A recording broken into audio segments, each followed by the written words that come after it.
la princesse Eugénie fête ses 36 ans.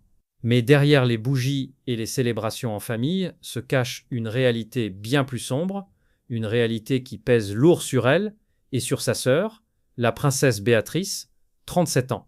Car pendant que la famille royale britannique se prépare pour une année chargée d'événements prestigieux, il semblerait que les deux sœurs en soient tout simplement exclues. Non pas parce qu'elles ont fait quelque chose de mal, mais parce que leurs parents ont tout fait pour eux.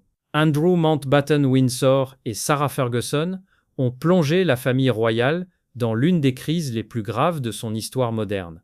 Les fichiers Epstein, les scandales à répétition et surtout l'arrestation d'Andrew le jour de son 66e anniversaire pour soupçon d'abus de pouvoir dans ses fonctions publiques, tout cela a créé une onde de choc qui s'est propagée bien au-delà des intéressés directs. Et ce sont leurs deux filles, qui n'ont rien à se reprocher, qui en paient aujourd'hui le prix fort. Les événements auxquels Béatrice et Eugénie seraient désormais interdites sont au nombre de 8. Commençons par le service religieux du dimanche de Pâques à Windsor. Les deux sœurs y ont toujours été présentes, mais cette année, leur absence semble quasi certaine. Elles pourraient assister à un autre office ou simplement choisir de passer la journée discrètement entre elles. Vient ensuite Royal Ascot, l'un des rendez-vous préférés des princesses. Les deux sœurs n'auraient tout simplement pas le droit d'y paraître cette année. Béatrice aurait été la plus dévastée par cette nouvelle. Tout cela l'a complètement prise de court, et l'on peut comprendre pourquoi. Trooping the Colour, la cérémonie d'anniversaire officielle du roi Charles, serait également hors de portée pour les deux sœurs. Même si le roi est profondément attaché à ses nièces et souhaite les protéger, tout porte à croire que la monarchie cherche avant tout à éviter tout ce qui pourrait raviver les affaires Andrew et Epstein. Le Chelsea Flower Show, que Béatrice et Eugénie apprécient tout particulièrement, figurerait lui aussi sur la liste des événements auxquels leur présence serait jugée indésirable. La question n'est pas leur comportement, mais l'attention médiatique que leur apparition pourrait provoquer. Les garden parties de Buckingham Palace représentent une autre perte symbolique.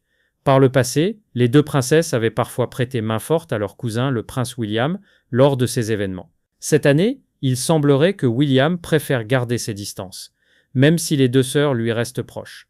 Il est difficile d'imaginer ce que cela leur fait de voir d'autres cousins prendre leur place.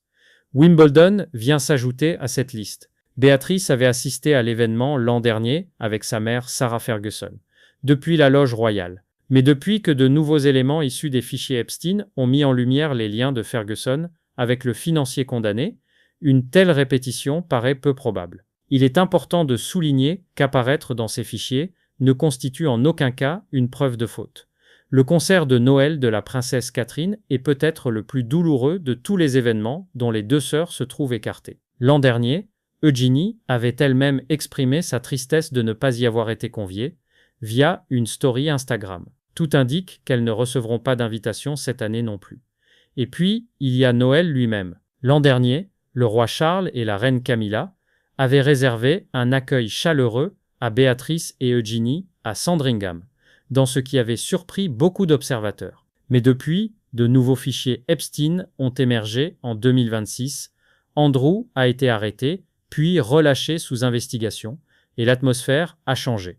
Il est aujourd'hui difficile d'imaginer que les deux sœurs feront partie du tableau de famille devant l'église ce 25 décembre. Ce qui frappe dans cette affaire, c'est l'injustice profonde de la situation. Béatrice et Eugénie ont beau avoir tout fait pour se tenir à l'écart des tempêtes parentales, pour protéger leurs jeunes enfants de la tourmente, elles se retrouvent néanmoins emportées par une vague qu'elles n'ont pas créée. La monarchie, pour se préserver, semble prête à tenir à l'écart deux femmes qui n'ont commis aucune faute. La vraie question, celle que tout le monde se pose en coulisses, est de savoir si cette mise à l'écart est temporaire ou si elle annonce un éloignement durable. Et si les titres, la prochaine étape redoutée, finissent par suivre le même chemin. Si ce sujet vous passionne, abonnez-vous à cette chaîne et activez la cloche pour ne manquer aucune mise à jour sur la famille royale. Et dites-nous en commentaire, pensez-vous que Béatrice et Eugénie méritent d'être exclues de ces événements ou la monarchie va-t-elle trop loin ?